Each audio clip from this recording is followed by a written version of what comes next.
Unheard of in diplomatic circles is the declaration of war by the Japanese. Even as their representatives confer with our government, the Nipponese fleet scatters and many units moved within striking distance of Hawaii, including a carrier that brought the planes that attacked Diamond Head, the Gibraltar of the United States. Some of these planes were marked with the Nazi swastika. All this occurred while these diplomats were leaving a peace conference.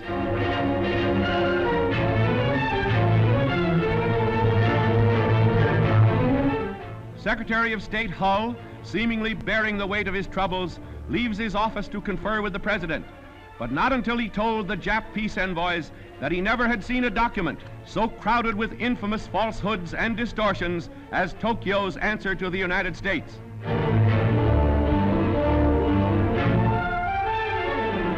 Members of the Japanese embassy are quick to destroy vital papers.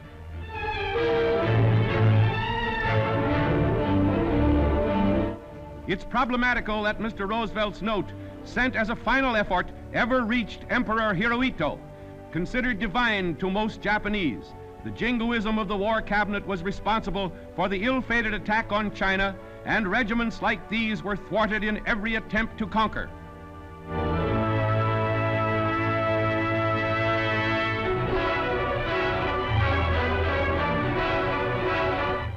Fatalists and firm believers in their destiny, they again send their sons and brothers to war with banzais and without tears. Why the Japanese attacked Diamond Head as the first phase of their offensive is not known yet. One of our strongest bases, but peaceful scenes like these are no more.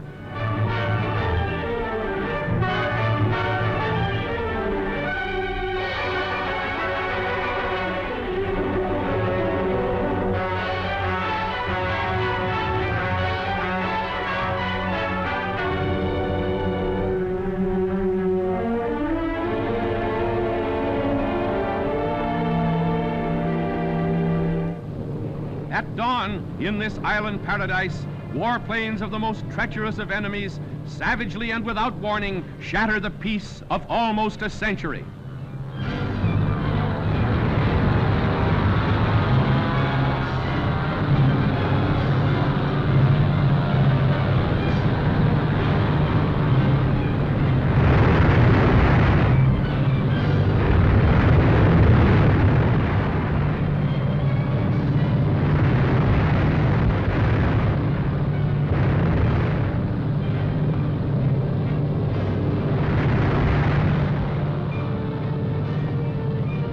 Japanese fleet, with 11 capital ships and a 12th on the way, 8 or 9 carriers, plus squadrons of cruisers and destroyers, faces defeat in the long run.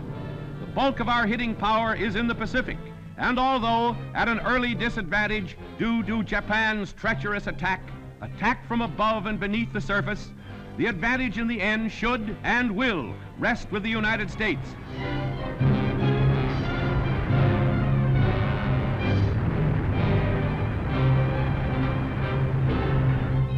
America has been attacked without warning.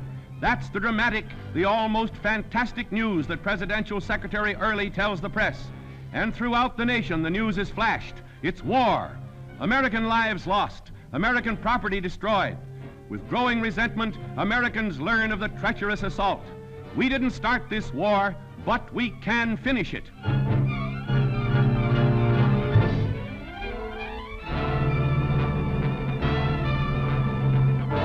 A wave of patriotic emotion sweeps across the nation.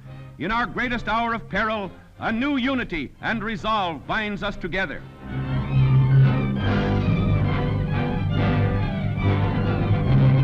All leaves canceled, troops called back into uniform. But meanwhile, in the far-off Pacific, Guam has been attacked by Jap ships and planes. It's reported almost destroyed. Wake Island, another stepping stone to our Far East possessions, has been attacked. Jap forces have also raided Singapore, Hong Kong, Thailand, the Philippines. Jap troops have established footholds on the Malay Peninsula. American sailors return to battle stations. Men for our great Navy, now facing the long-awaited test in the Pacific. They're ready for action. in the fighting tradition of our great Navy.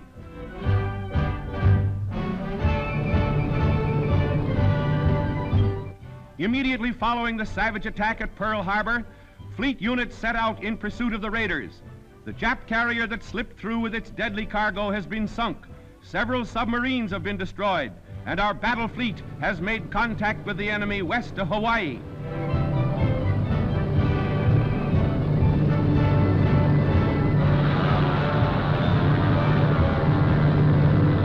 There's work ahead, a grim job for men and ships of our Navy, and a job for all of us at home. Now is the time for Americans to forget past differences, to work with renewed strength for the victory that surely will be ours. Let's get together and work together, a little harder, a little longer.